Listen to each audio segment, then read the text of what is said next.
بسم اللہ الرحمن الرحیم لقد جاءكم رسول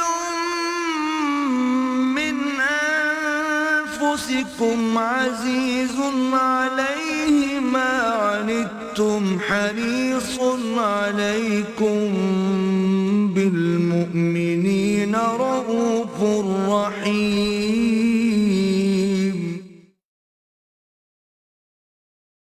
نحمده ونصلي على رسوله الكريم اما بعد فقد قال الله تبارك وتعالى كما ورد في سورة الزمر اعوذ بالله من الشيطان الرجيم بسم الله الرحمن الرحيم قل يا عبادي الذين اسرفوا على انفسهم لا تقنطوا من رحمة الله ان اللہ یغفر الذنوب جميعا وقال تبارک و تعالی کما ورد مرتين فی سورة النساء ان اللہ لا یغفر ان یشرک به ویغفر ما دون ذلک لمن یشاء صدق اللہ العظیم۔ وعن انس رضی اللہ عنہ قال سمعت رسول اللہ صلی اللہ علیہ وسلم یقول قال اللہ تعالی یا ابن آدم انک ما دعوتنی ورجوتنی غفرت لک علی ما کان منک ولا ابالی۔ یا ابن آدم لو بلغت ذنوبک عنان السماء ثم استغفرتنی غفرت لک۔ یا ابن آدم انک لو اتیتنی بقراب الارض خطایا ثم لقیتنی لا تشرک بی شیئا لاتیتک بقرابها مغفرۃ۔ رواہ الترمذی رحمہ اللہ وقال حدیث حسن صحیح۔ صدق اللہ العظیم وصدق رسولہ النبی الکریم ونحن على ذلك من الشاہدین والشاکرین والحمد للہ رب العالمین۔ آج ہم اللہ تعالیٰ کے فضل و کرم سے اربعین النووی کی آخری حدیث کا مطالعہ کرنے چلے۔ آپ نے اکثر سنا ہوگا کہ عبد کا، بندے کا مقام جو ہے اللہ کے حوالے سے وہ بین الخوف والرجاء رہنا چاہیے۔ اللہ تعالیٰ کے عذاب کا خوف بھی رہے، اس کی سزا کا، اس کی پکڑ کا خوف رہے، لیکن اس کی شان غفاری، شان رحیمی سے امید بھی رہے۔ یہ بھی من جملہ ان چیزوں کے ہے کہ جن میں درمیانی راستہ جو ہے وہ بہت مشکل ہوتا ہے۔ بہت سی چیزیں ایسی ہیں کہ جن کے درمیان اتنا باریک فرق ہوتا ہے جس کو تعبیر کیا جا سکتا ہے محاورتاً تلوار کی دھار سے تیز اور بال سے زیادہ باریک، ادھر بھی ہو سکتا ہے انسان، ادھر بھی ہو سکتا ہے۔ یہی معاملہ در حقیقت خوف اور رجا کا ہے۔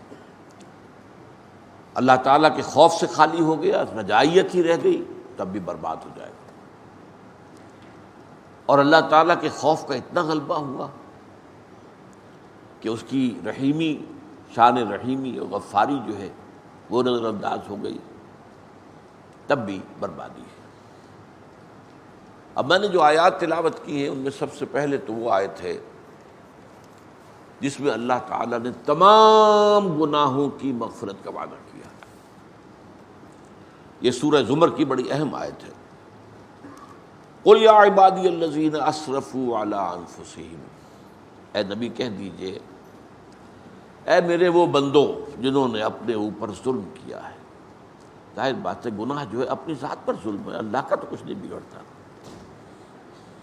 اپنا ہی مستقبل برباد کرتا ہے انسان، اپنی ہی شخصیت کو کجی کی طرف لے جاتا ہے۔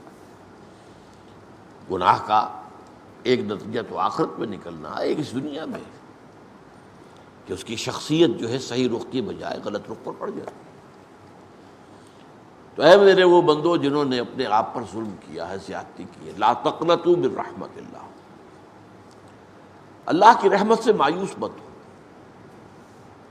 ان اللہ یغفر الذنوب جمیعا وانہ هو الغفور الرحیم، اللہ تمام گناہ معاف کر دے گا اور وہ غفور بھی ہے، رحیم بھی ہے، بخشنے والا ہے، رحم فرمانے والا ہے۔ اس آیت میں گویا کہ کوئی استثناء بھی نہیں ہے، اللہ تعالیٰ نے تمام گناہوں کی معافی کی امید دلائی ہے، رجائیت ہے یہ۔ ویسے آپ کو معلوم ہے قرآن مجید بھرا پڑا ہے تقوی، خوف، خشیت، اس کی تلقین۔ یہ تو یوں کہیے کہ اصل میں قرآن مجید پر غالب جو رنگ ہے وہ انذار کا ہے، تخویف کا ہے، خشیت الہی کی طرف دعوت دینے کا ہے، یہ رنگ غالب ہے قرآن میں۔ لیکن اس کے ساتھ ہی رجا کا پہلو، امید کا پہلو، اس کو بھی قرآن نے نمایاں کیا ہے۔ اگرچہ اگر آپ ویسے مقابلہ کریں کتنی مرتبہ وہ آیا، کتنی مرتبہ یہ آیا، تو خوف کا غلبہ غالب ہے، اس میں کوئی شک نہیں۔ اس کے دو اسباب ہیں، سمجھ لیجئے، اس لیے کہ اس معاملے میں عیسائیوں نے اعتراض کیا ہے قرآن پر اور مسلمانوں پر اور اسلام پر، اور بظاہر ان کا اعتراض درست معلوم ہوتا ہے کہ قرآن مجید میں اور اسلام میں اللہ کے خوف پر زیادہ زور ہے، جبکہ انجیل میں حضرت عیسیٰ کی تعلیم میں اللہ کی محبت کا زیادہ رنگ ہے۔ میں نے کہا یہ بات بہت حد تک صحیح ہے، اگرچہ حضرت عیسیٰ علیہ السلام کی تقاریر اور خطبات اور مواعظ میں وہ خوف کا رنگ بھی بہت ہے، انذار کا رنگ بھی بہت ہے، لیکن غالب ہے محبت۔ اسلام میں یہ کیوں ہے، قرآن میں ایسا کیوں ہے؟ اس کے دو اسباب ہیں۔ پہلا سبب تو یہ ہے کہ قرآن جس ماحول میں نازل ہو رہا تھا، ظاہر بات ہے کہ اگرچہ ابدی کلام ہے اور اس کی تعلیمات ابدی ہیں، لیکن پھر بھی نازل تو ایک خاص وقت میں ہوا، ایک خاص علاقے میں ہوا ہے، ایک خاص قوم اس کی مخاطب اول تھی، اور اس کی جو کیفیت تھی، نہ وہ کسی توحید سے واقف، نہ کسی رسالت سے واقف، نہ کسی شریعت سے واقف، نہ کسی کتاب سے واقف، ہر اعتبار سے امی قوم، اور اخلاقی گراوٹ انتہا کو، سیرت کی پستی انتہا کو۔ تو وہاں ظاہر بات ہے کہ انذار کا رنگ غالب ہونا لازم تھا، تاکہ ہوش میں آئے، لوگ جاگے۔ وہ بجلی کا کڑکا تھا، یا سوق ہادی، تو بجلی کا کڑکا تھا، القارعہ ما القارعہ وما ادراک ما القارعہ، اب یہ انداز دیکھیے، الحاقہ ما الحاقہ وما ادراک ما الحاقہ، یہ اسلوب ہے۔ تو اسی لیے قرآن مجید میں نبأ العظیم کہا گیا قیامت کے تصور کو، عما یتساءلون عن النبأ العظیم الذی هم فیہ مختلفون، اور وہ یوم الحساب ہے، جزا و سزا کے دن کا فیصلہ ہوگا، کہ فیصلے کا دن ہے۔ تو اس میں ایک اعتبار سے اس وقت کے حالات کے خاص طور پر پیش نظر انذار کا رنگ، تخویف کا، خشیت کا، یہ غالب ہے۔ نمبر دو یہ کہ محبت کے رمز آشنا کم ہوتے ہیں۔ عوام کی اکثریت جو ہے وہ کسی کے برے نتیجے کے پیش نظر تو کسی کام سے باز آ سکتی ہے۔ محبت شاعری بن جاتی ہے، عشق خداوندی کے دعوے ہو رہے ہیں، عمل دیکھیے تو زیرو ہے۔ عشق رسول کے دعوے، نعتوں میں زمین و آسمان کے قلابے ملائے جا رہے ہیں، عمل دیکھیے تو زیرو ہے۔ اس پہلو سے یہ جو رجائیت کا پہلو ہے، اس کے غلط رخ پر مڑ جانے کے امکانات زیادہ ہیں۔ اور عوام الناس کے اندر زیادہ سے جو ضروری ہے وہ اما من خاف مقام ربہ ونہى النفس عن الہویٰ، وہ لوگ یا وہ شخص جو اپنے رب کے حضور میں کھڑے ہونے سے ڈرتا رہا، کانپتا رہا، لرزتا رہا، ایک دن آنا ہے جو اپنے رب کے حضور میں پیش ہوگا، من خاف مقام ربہ، اور اس کے نتیجے میں اس نے اپنے نفس کو خواہشات سے روکے رکھا، اس کی گھوڑے کی منہ زور گھوڑے کی لگام کھینچ کر رکھی۔ تو ان دو وجوہات سے اس میں کوئی شک نہیں ہے کہ قرآن مجید میں تخویف اور تقویٰ اور خشیت اس کا رنگ غالب ہے۔ البتہ یہ کہ محبت کا پہلو بھی موجود ہے، والذین آمنوا اشد حبا للہ، محبت اللہ کی، اللہ کے رسول کے، اس کی راہ میں جہاد کرنے کی، یہ محبت جو ہے زبانی کلامی محبت نہیں، اس کی نفی کر دی گئی۔ قل ان کان آباؤکم وابناؤکم واخوانکم وازواجکم وعشیرتکم واموال اقترفتموها وتجارۃ تخشون کسادها ومساکن ترضونها احب الیکم من اللہ ورسولہ وجہاد فی سبیلہ فتربصوا حتی یأتی اللہ بامرہ واللہ لا یہدی القوم الفاسقین۔ اے نبی کہہ دیجئے واشگاف الفاظ میں، ان کے کان کھول دیجئے، انہیں کان کھول کر سنا دیجئے۔ دیکھو جائزہ لے لو اپنے من کے اندر، اپنے دل میں، اپنے باطن میں ایک ترازو جو ہے کھڑی کر لو، ایک میزان قیامت کے دن کی ہوگی، ایک میزان آج اپنے اندر نصب کر کے جائزہ لے لو۔ 8 محبتوں کو ایک پردے میں ڈالو۔ اگر تمہیں اپنے باپ، اپنے بھائی، اپنے بیٹے، اپنے اسپاؤسز، زوج جو ہے وہ دونوں طرف جاتا ہے، مرد کے لیے بیوی زوج ہے اور بیوی کے لیے شوہر زوج ہے،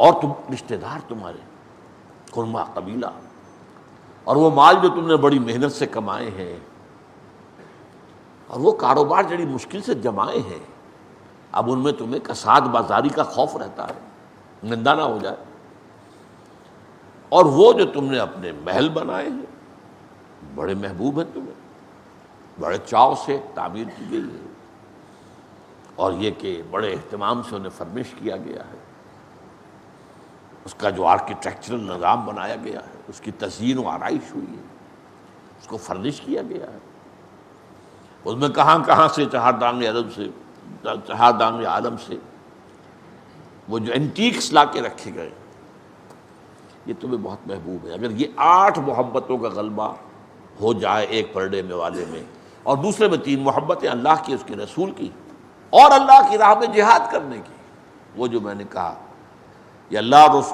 کے رسول کی محبت شاعری بن جاتی ہے، زبانی کلامی ہو جاتی ہے،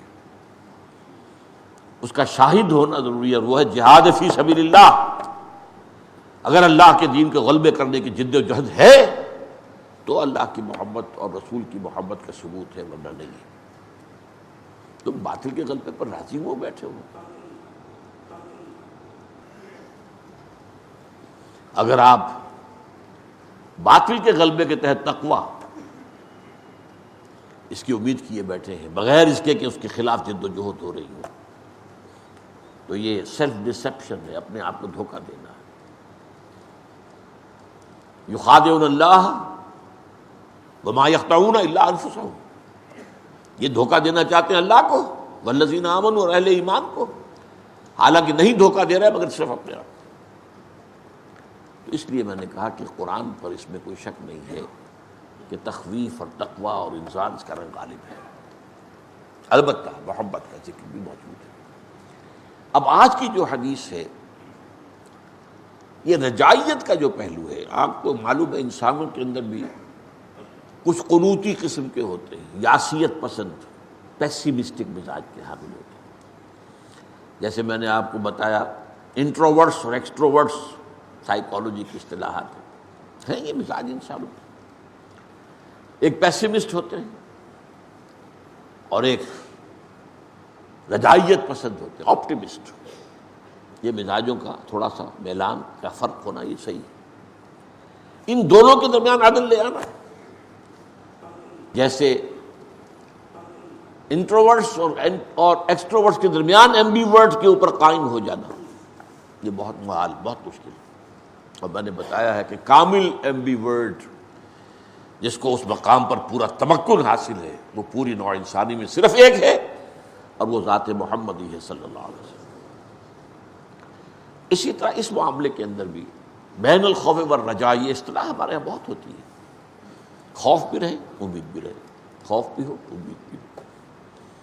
اس میں جو کلائمیکس کا قول ہے وہ ہے کہ جو حضرت ابو بکر رضی اللہ تعالیٰ عنہ سے منقول ہے، میں اس کی سند وغیرہ اس وقت نہیں آپ کو بتا سکتا ہوں، لیکن مشہور قول ہے، آپ سے منقول ہے، آپ سے منسوب ہے، اور یہ انتہا ہے، کلائمیکس ہے۔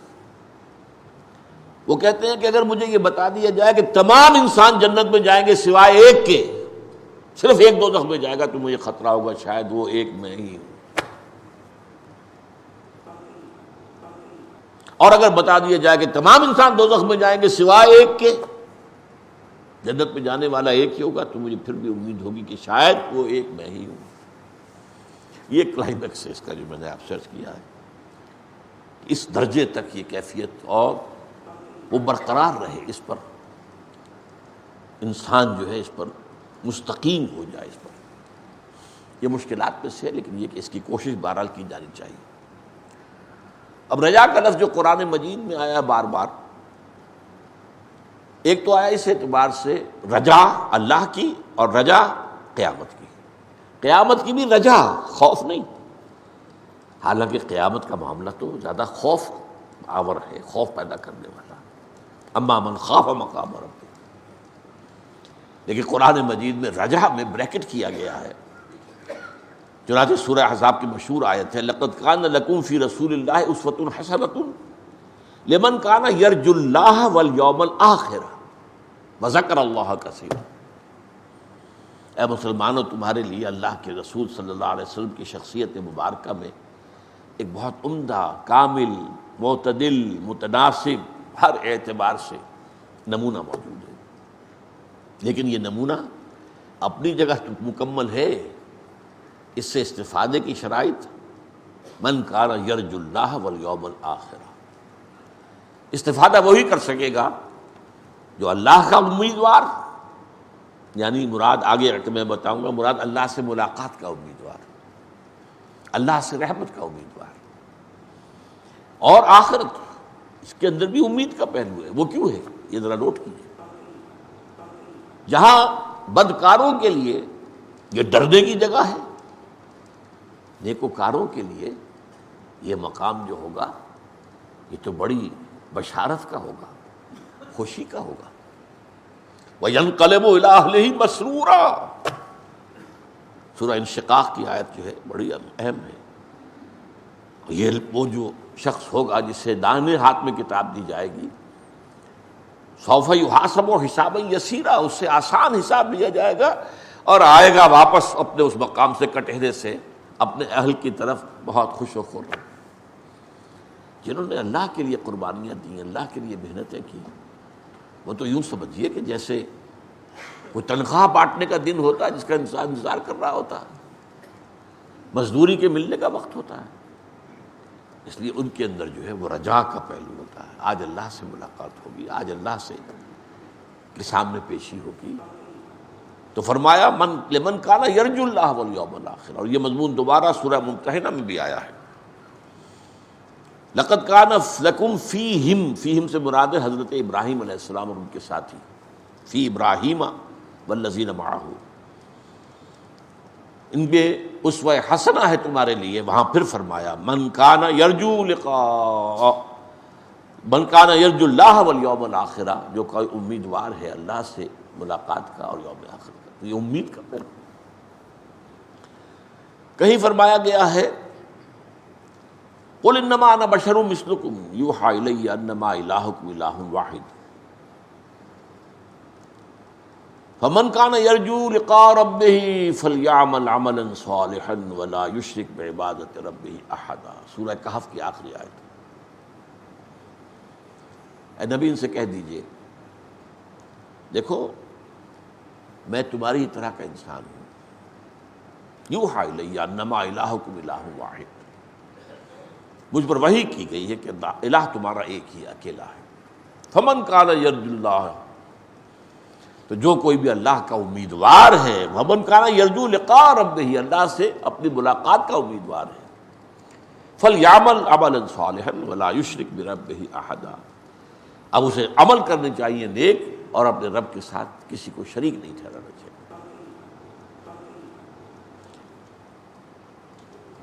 سورہ عنکبوت میں فرمایا گیا من کان یرجو لقاء اللہ فإن اجل اللہ لآت، جو کوئی بھی اللہ سے ملاقات کا امیدوار ہے وہ مطمئن رہے، ریسٹ ایشورڈ کہ اللہ کی ملاقات کا وقت آ کر رہے گا۔ یعنی وہ لوگ جو اللہ کی راہ میں جہاد کر رہے تھے، مصیبتیں جھیل رہے تھے، تکلیفیں برداشت کر رہے تھے، کس امید میں کہ ایک روز اللہ کے حضور میں حاضری ہوگی اور ہمیں اپنی ان سرفروشیوں کا، جافشانیوں کا، قربانیوں کا اللہ اجر عطا فرمائے۔ شیطان وسوسہ اندازی کرتا رہے گا، لوگ کہتے رہے کس خیال میں پڑے ہو، کس نے دیکھا آخرت کو، مرنے کے بعد کسی نے آ کے کوئی خبر دی آج تک، کس امید موہوم میں تم اپنے آپ کو ہلکان کر رہے ہیں، پتہ نہیں وہ دن آتا بھی ہے کہ نہیں آتا۔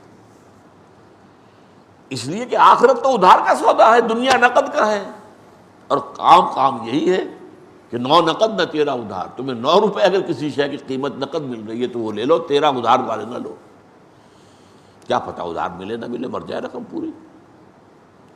تو یہ وسوسہ جو ہے شیطان کرتا ہے، پتہ نہیں آتا ہے کہ نہیں آتا، کوئی یقینی بات تو نہیں ہے نا، کس نے دیکھی آخرت۔ انہیں یقین رکھنا چاہیے من کان یرجو لقاء اللہ فإن اجل اللہ لآت، آ کر رہے گا وہ وقت معین۔ سورۃ الزمر میں وَيَرْجُو رحمت ربہ، وہ شخص کے جو اپنے رب کی رحمت کا امیدوار، اور یہی سورہ بنی اسرائیل میں بھی میں پچھلے دنوں یہ آیت آپ کو سنا چکا ہوں کہ یہ مشرکین جن آلہہ کو پکارتے ہیں، یعنی انبیاء، صدیقین، اولیاء اللہ یا ملائکہ جو فی الواقع موجود ہیں، ان کے وجود سے تو انکار نہیں ہے، باقی اور جو کچھ گھڑ لیے ہیں وہ اپنے طرف سے، ان کے لیے تو کوئی دلیل نہیں ہے، نہ عقل میں، نہ نقل میں، نہ وحی میں، لیکن یہ تو واقعہ ہے، فرشتے ہیں، ملائکہ ہیں، اولیاء اللہ کی ارواح ہیں، انبیاء کی ارواح ہیں، لیکن یہ ان کو جو پکار رہے ہیں یہ کام غلط کر رہے ہیں۔ اولئک الذین یدعون، جن کو یہ پکار رہے ہیں، یبتغون الی ربہم الوسیلہ، وہ تو خود اپنے رب کی قرب کی تلاش میں ہے، وَيَرْجُونَ رَحْمَتَهُ، اور اپنے رب کی رحمت کے امیدوار ہیں، وَيَخَافُونَ عَذَابَهُ، اور وہ بھی اللہ کے عذاب سے بالکل نڈر نہیں ہے۔ جیسے کہ حضور نے فرمایا کوئی شخص محض اپنے عمل کی بنیاد پر جنت میں داخل نہیں ہوگا۔ جب کسی نے بڑی ہمت کی پوچھ لیا کیا حضور آپ بھی؟ فرمایا ہاں، الا ان تغمد بی ربی رحمت ربی، جب تک کہ اللہ مجھے ڈھانپ نہ لے گا اللہ اپنی رحمت سے، میں بھی نہیں داخل ہوں۔ اس سے حضور خالی نہیں، اور کون ہو سکتا ہے؟ تو بین الخوف والرجاء کا معاملہ جو ہے، البتہ ایک حدیث بیان ہوتی ہے سبقت رحمتی علی غضبی، میری رحمت میرے غضب پر غالب آ گئی، میری رحمت میرے غضب پر بازی لے گئی ہے، سبقت رحمتی علی غضبی۔ اس کی شرح اصل میں یہ حدیث ہے جو آج ہم پڑھ رہے ہیں، اس میں اللہ کی ایک شان آئی ہے کہ وہ غنی ہے، بے نیاز۔ جیسے فرمایا ایک جگہ پر ما یفعل اللہ بعذابکم، اللہ کو تمہیں عذاب دے کر کیا لینا ہے، لئن آمنتم وشکرتم، اگر تم ایمان اور شکر کا راستہ اختیار کرو تو اللہ معاذ اللہ سیڈسٹ نہیں ہے کہ کسی کو تکلیف دے کر اسے خوشی ہوتی ہے، معاذ اللہ ثم معاذ، ما یفعل اللہ بعذابکم۔ تو الغنی 8 بار آیا ہے قرآن میں اللہ کا نام، اور لغنی 2 مرتبہ، اور غنی منصوب حالت میں 3 مرتبہ۔ اللہ غنی ہے، کوئی اس کو ضرورت نہیں، جس کی ایک حدیث ہم پڑھ چکے ہیں کہ اگر زمین کے آسمان کے تمام باسی اول و آخر، قل ان کان انسکم و جنکم اولکم و آخرکم، اولین بھی آخرین بھی انسان بھی جن بھی سب کے سب جو بدترین انسان ہو سکتا ہے ویسے بن جائیں، تب بھی اللہ کی سلطنت میں کوئی کمی نہیں ہوگی۔ اور اگر تمام انسان، تمام جن، اولین و آخرین سب ولی بن جائیں اللہ کے، تو اللہ کی سلطنت میں کوئی اضافہ نہیں ہوگا۔ یہ ہے اس کی شان غنی۔ غنی حلیم کہیں کہا گیا ہے، غنی حمید کہیں کہا گیا ہے، غنی کریم کہیں کہا گیا ہے۔ تو یہ دو چیزیں جو ہیں، رجائیت اللہ سے اور اللہ کی شان استغنا، اس کا بیان ہے در حقیقت اس حدیث میں، جس کے راوی حضرت انس بن مالک رضی اللہ تعالی عنہ۔ وہ فرماتے ہیں میں نے خود سنا اللہ کے رسول کو فرماتے ہیں۔ یہ انداز ایسا ہے کہ جو بڑا یقینی ہو جاتا ہے، سمیٹو میں نے خود سنا۔ اگر عن سے کہا جا رہا ہو تو ہو سکتا ہے کہ وہ بات کسی اور صحابی سے ان صحابی تک پہنچی ہو، ان سے مروی ہے، اچھا انہوں نے خود سنا ہے، یہ کیا ہے، یہ یقینی بات نہیں ہوتی، لیکن سمیٹو میں نے سنا۔ قال اللہ تعالی، یہ حدیث قدسی ہے جس کی کئی مرتبہ میں آپ کے سامنے ڈیفینیشن بیان کر چکا ہوں۔ اللہ تعالیٰ فرماتا ہے یا ابن آدم، اے ابن آدم، انک ما دعوتنی ورجوتنی، تو جب تک مجھے پکارتا رہے گا اور مجھ سے امید باندھے رکھے گا، غفرت لک علی ما کان منک ولا ابالی، میں تجھے معاف کر دوں گا جو بھی کچھ ہوگا تیرے پاس، جتنے گناہوں کا بار تو لے کر آ جائے گا۔ اور بڑا پیارا لفظ ولا ابالی، اور مجھے اس کی کوئی پرواہ نہیں۔ یہ نہیں ہے کہ کسی انسان کے ساتھ آپ نے زیادتی کی، اب اس کے اندر انتقام کا جذبہ ہے، جوش ہے۔ اگرچہ ہے لفظ انتقام بھی آتا ہے قرآن میں، وہ شان دوسری بھی موجود رہنی چاہیے، خوف والی بھی، اس اعتبار سے۔ لیکن یہ کہ جو رجا کا پہلو غالب ہے، انکا ما دعوتنی، دو شرطیں ہیں، جب تک مجھے پکارتے رہو، مجھ سے دعائیں کرتے رہو، مجھ سے استغفار کرتے رہو، میری مغفرت طلب کرتے رہو گے، ورجوتنی، اور مجھ سے امید رکھو گے کہ اللہ تعالیٰ رحیم ہے، اللہ تعالیٰ غفور ہے، اللہ کی شان غفاری، رحمتی وسعت کل شیء، میری رحمت نے ہر شے کا احاطہ کیا ہوا ہے، جو میں سنا چکا ہوں۔ سبقت رحمتی علی غضبی، رحمتی وسعت کل شیء، میری رحمت تو ہر شے کا احاطہ کیے ہوئے۔ تو جب تک مجھے پکارتے رہو گے اور مجھ سے امیدوار رہو گے، غفرت لک علی ما کان منک، تو جو بھی کچھ تجھ میں سے ہوگا، جو خرابیاں، جو برائیاں، جو گناہ، میں تجھے معاف کر دوں گا، ولا ابالی، اور مجھے اس کی کوئی پرواہ نہیں ہوگی۔ یہ ہے شان استغنا، الغنی، غنی عن العالمین، سورہ آل عمران میں آیا ہے۔ جو حج کی استطاعت رکھنے کے باوجود نہ حج کرے تو گویا کہ وہ ایک طرح کا کفر کر رہا ہے، اور اللہ تعالیٰ غنی ہے تمام جہان، اس سے کوئی ضرورت نہیں ہے کہ تم جاؤ ضرور اس کے گھر کا طواف کرو، وہ تو غنی ہے۔ یا ابن آدم لو بلغت ذنوبک عنان السماء ثم استغفرتنی غفرت لک، اے میرے بندے، اے آدم کے نسل، اے ابن آدم، اگر تیرے گناہ آسمان تک پہنچ جائیں، ان کا انبار اتنا ہو کہ آسمانوں کو چھو رہا ہو، اور کہ پھر بھی تم مجھ سے استغفار کرے گا تو میں تجھے معاف کر دوں گا۔ آخری شکل، یا ابن آدم انک لو اتیتنی بقراب الارض خطایا، اگر تو میرے پاس حاضر ہوگا زمین کے حجم جتنے گناہ لے کر، ثم لقیتنی، اور پھر تو مجھ سے ملاقات کرے گا، اب آ گیا وہ لفظ استثناء والا، لا تشرکوا بی شیئا، یہ شرط پوری کرتے ہوئے کہ میرے ساتھ شرک میں ملوث نہیں۔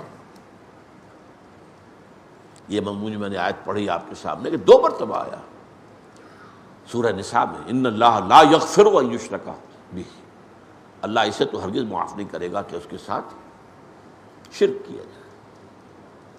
وَيَغْفِرُ مَا دُونَ ذَلِكَ لِمَن يَشَاءُ، بخش دے گا جو بھی کچھ ہوگا اس کے سوا جس کو چاہے گا۔ یعنی یہ بھی نہیں ہے کہ یہ معافی کا اعلان عام ہو رہا ہے، یہ اللہ جس کو چاہے گا، اور جس کو چاہے گا میں کیا شرط ہے؟ اللہ ہی کو پکارتا رہا ہو، کسی اور کو نہ پکارا ہو، اللہ کو پکارا ہو، کہیں غوث العظم کو نہ پکارا ہو، کہیں کسی نبی اور رسول کو نہ پکارا ہو، کسی کو نہ پکارا۔ لا تدعوا مع اللہ احدا، اللہ کے ساتھ کسی اور کو مت پکارو۔ اس اعتبار سے اگر تو میرے پاس آئے گا زمین بھر، زمین کے حجم جتنے گناہ لے کر، ثم لقیتنی لا تشرک بی شیئا، پھر تو میرے ساتھ ملاقات کرے اس حال میں کہ تو نے شرک نہ کیا ہو میرے ساتھ، لاتیتک بقرابها مغفرۃ، تو میں زمین کے حجم جتنی ہی مغفرت لے آؤں گا تیرے لیے۔ تو شرطیں کتنی آئی ہیں اس حدیث کے اندر، ما دعوتنی و رجوتنی۔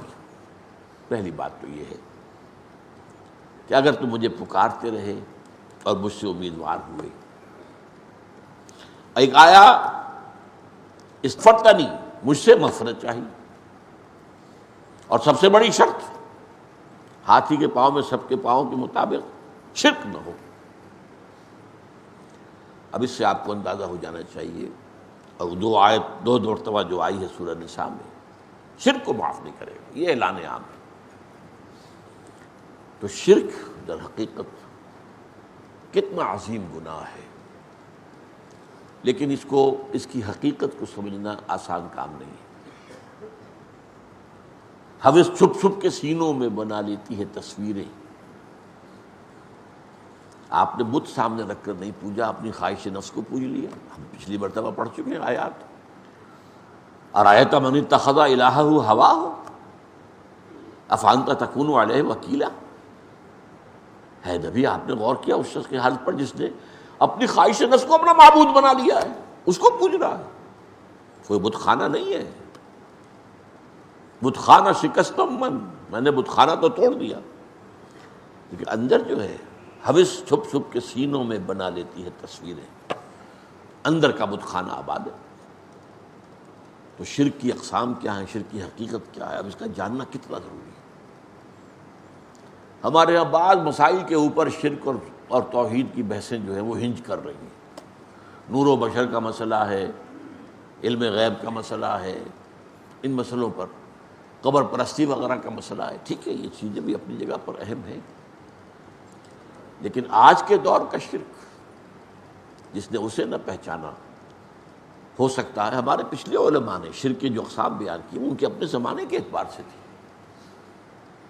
آج وہ شرک بھی ہو رہے ہیں، قبر پرستی بھی ہو رہی ہے، اولیاء پرستی بھی ہو رہی ہے، سب کچھ ہو رہا ہے۔ آج کا اصل شرک نفس پرستی، دولت پرستی، یہ تو ہے انفرادی سطح پر، اور اجتماعی سطح پر حاکمیت انسانی۔ حاکم تو اللہ کے سوا کوئی نہیں، تم نے انسانوں کو حاکم بنا دیا۔ کبھی ایک ہوتا تھا کوئی شیطان نمرود یا فرعون کی شکل میں، آج تم نے تمام انسانوں کو نمرود بنا دیا۔ وہ نجاست جو ٹنوں ایک شخص کے سر پر رکھی ہوئی تھی اسے تم نے ماشا ماشا سب میں بانٹ دیا۔ نجاست تو نجاست رہے گی، چاہے وہ تولا ہو، ماشا ہو، ٹن۔ آج کا دور یہ ہے، مادہ پرستی، میٹیریلزم، سارا توکل، سارا اعتماد مادی وسائل پر ہے۔ اور اس سے بھی آگے بڑھ کر وطن پرستی، وطن کو معبود بنا دیا گیا ہے۔ اس دور میں اور ہے جام اور ہے جم اور، ساقی نے بنا کی روش لطف و ستم اور، تہذیب کے آزر نے ترشوائے صنم، اور مسلم نے بھی تعمیر کیا اپنا حرم اور ہی بت خانہ بنا لیا ہے۔ ان بتوں میں سے ان تازہ خداؤں میں بڑا سب سے وطن ہے، جو پیرہن اس کا ہے وہ مذہب کا کفن ہے۔ یہ وطن پرستی ہے، جے ہند، یہ کیا ہے؟ وطن معبود محبوب ہے۔ قوم کی شیرازہ بندی وطن کی بنیاد پر ہو رہی ہے؟ نہیں، قوم کی شیرازہ بندی ایمان کی بنیاد پر ہونی چاہیے۔ اسلام تیرا دیس ہے، تو مصطفی ہے، تیرا دیس یہ نہیں ہے پاکستان افغانستان، تو مصطفی ہے۔ نہ افغانوں نہ ترک و تتارین، ہم افغان اور ترک اور تاتاری نہیں ہیں، ہم تو ایک شاخ ایمان کے پھول ہیں۔ اس کو سمجھنا بہت ضروری ہے۔ شرک فی الذات، شرک فی الصفات، شرک فی الحقوق، شرک فی العبادت، شرک فی الدعا، اس موضوع پر بہت سی چیزیں شاید میری موت کے بعد ان کی قدر و قیمت ہوگی۔ میرے بڑے ابتدائی تحفے جو تھے اس امت کے لیے، ان میں سے حقیقت و اقسام شرک کے 6 گھنٹے کی تقریریں تھی میری۔ یہ میرا خیال ہے 40 برس پہلے کی بات ہوئی، میرا ابتدائی دور تھا۔ مسجد دارالسلام میں جب خطابات میرے شروع ہوئے، 31 برس کی بات تو ہو گئی، تو 6 گھنٹے کے کیسٹ ہیں اس کے، پھر ان کو اتارا گیا، ان کو مرتب کیا گیا، اب وہ زیر طبع ہے، اس کا آپ فیصلہ کر لیں کہ وہ کتاب آئے تو حرف بحرف اس کو پورے غور سے پڑھیں، کیونکہ یہ وہ شے ہے جو معاف نہیں ہوگی۔ ان اللہ لا یغفر ان یشرک بہ ویغفر ما دون ذلک لمن یشاء۔ اب آج کی آخری بات یہ ہے، یہ جو میں نے کہا کہ رحمتی وسعت کل شیء، اللہ کا فرمان ہے، اور رحمتی سبقت علی غضبی، اس رحمت خداوندی کا سب سے بڑا مظہر کیا ہے؟ ایک سوال اپنے آپ سے کیجئے، جواب دیجئے خود، جیسے حضور سوال کر لیتے تھے، اتدرون من المفلس، جانتا ہوں مفلس کون ہے؟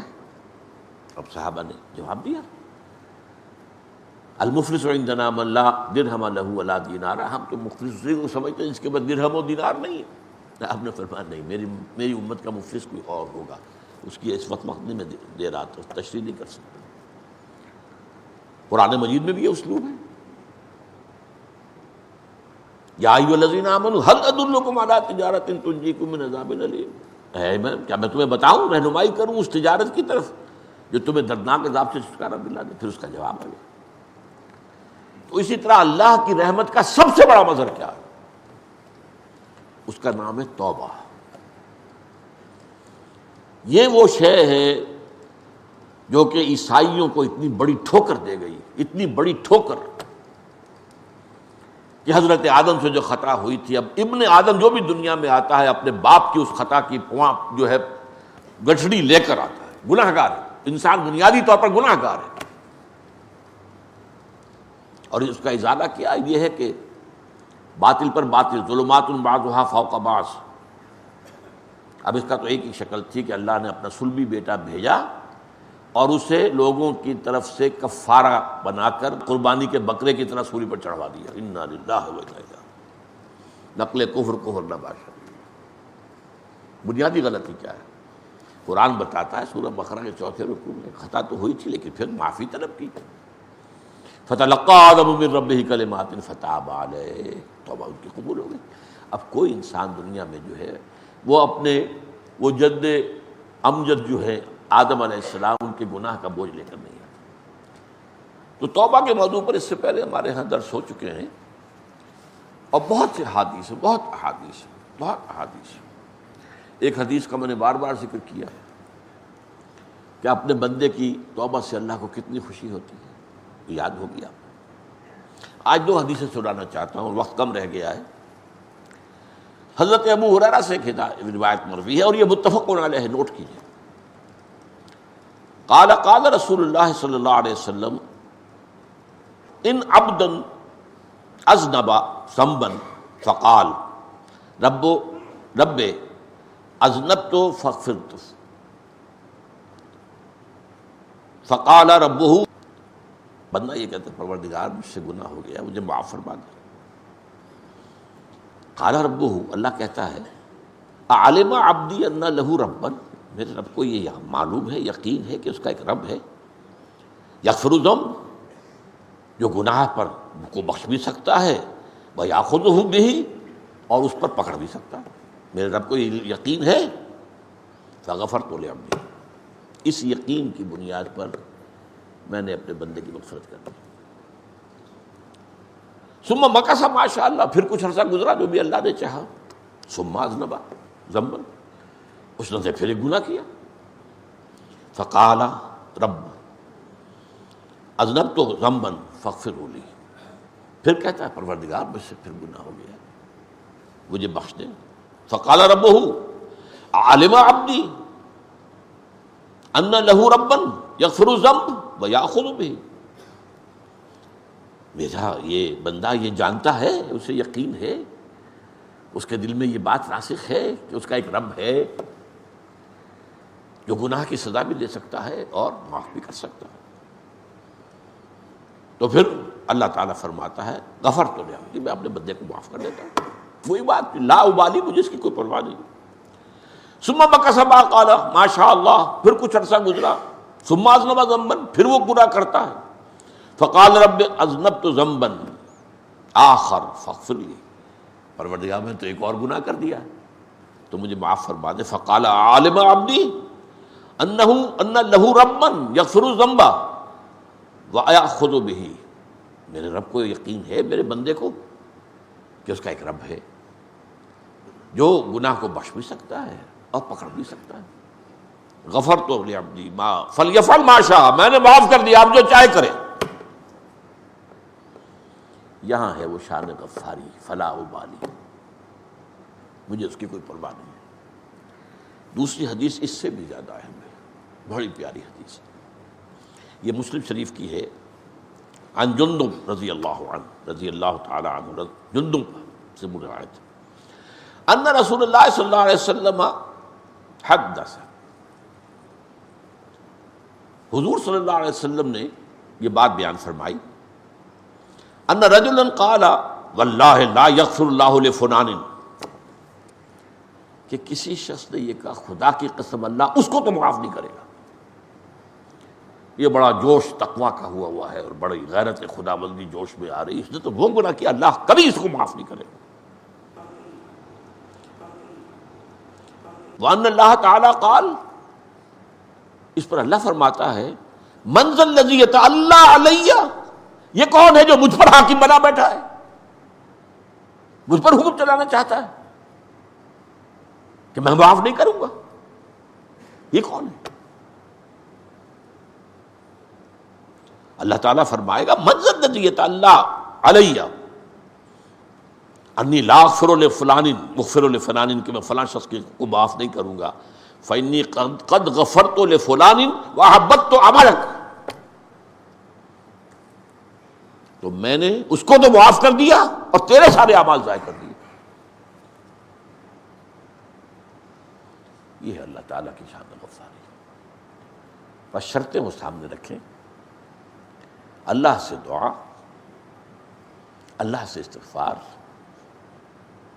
اللہ سے امید اور شرک سے اجتناب۔ اللہ تعالی ہم سب کو یہ شرائط پوری کرنے کی توفیق عطا فرمائے۔